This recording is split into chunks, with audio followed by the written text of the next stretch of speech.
Magandang araw sa inyo lahat.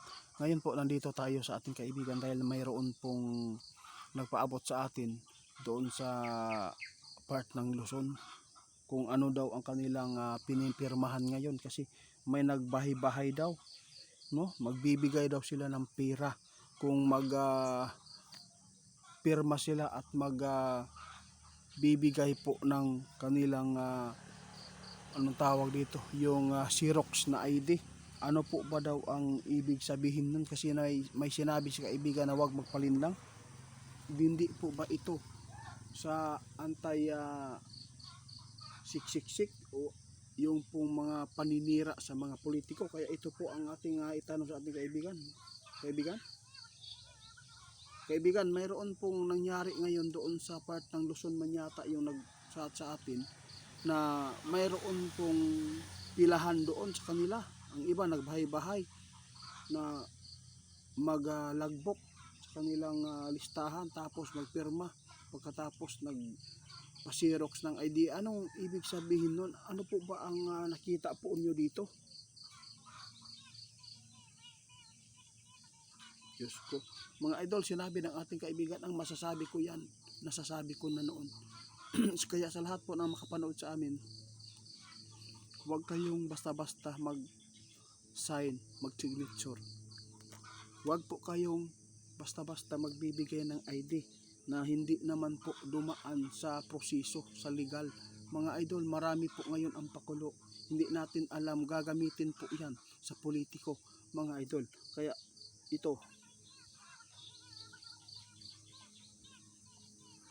na tingnan nyo mga idol, sinabi po ng ating kaibigan ngayon na ito ay pwedeng gagamitin sa eleksyon mga idol. Kaya mag-ingat po kayo mga idol ha, dahil po si kaibigan ngayon nababahala sa nakita. Kung sino man po ang makapanood ngayon, paki-share idol, dahil hindi maganda na magpalinlang tayo ngayon sa mga tao, no?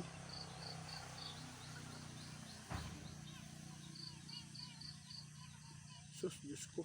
Alam po inyo mga idol, marami po ang nagpaabot sa atin kasi grabe daw ang daming mga tao pumipila dahil po mayroon pong pira na ibibigay po daw sa kanila. Patay na. Ano kayang ibig sabihin nito mga idol? Ang ibig sabihin nito mga idol, kapag ang mga tao na nagsisikap na ganito, ibig sabihin nito mayroon talaga silang sentro na gagawin na hindi maganda.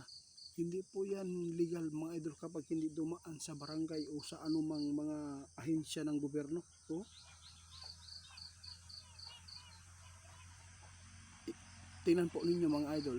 Alam po nyo, napakarami ngayon ang mga pangluloko, magnanakaw sa kaban. Grabe na mga idol, sa dami. Lalo na ang mga tao ngayon, sabik na gusto nang politiko sa pagkapresidente.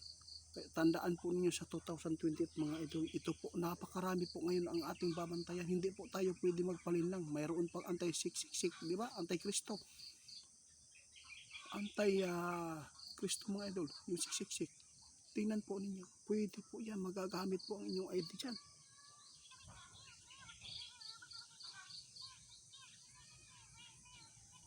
Oo, kung ano man po ang mga pumupunta sa inyo, nagbabala na po si kaibigan, huwag po kayong magpalinlang kahit ano pang pira yan mga idol.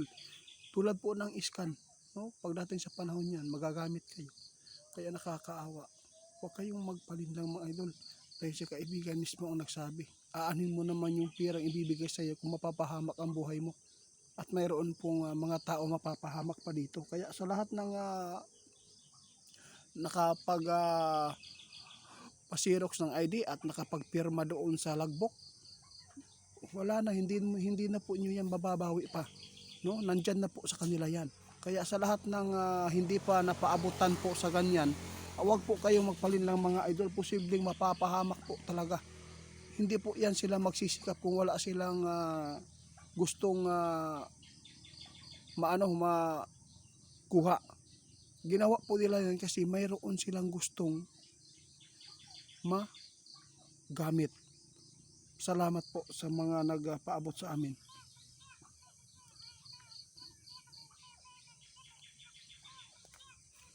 Pero wala man, kaibigan, wala po dito sa amin yan, wala.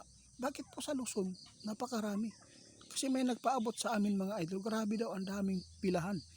Dahil po sa mayroon po daw matatanggap na pira.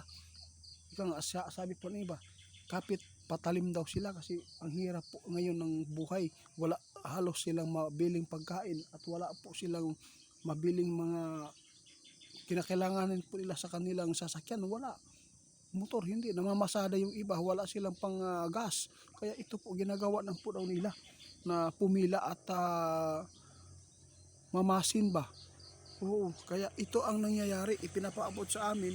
Kaya mga idol, tingnan lang po natin kung ano man po ang ikapapahamak yan sa susunod. Kaya salamat po sa mga nagpaabot sa amin guys, hanggang dito na lang muna.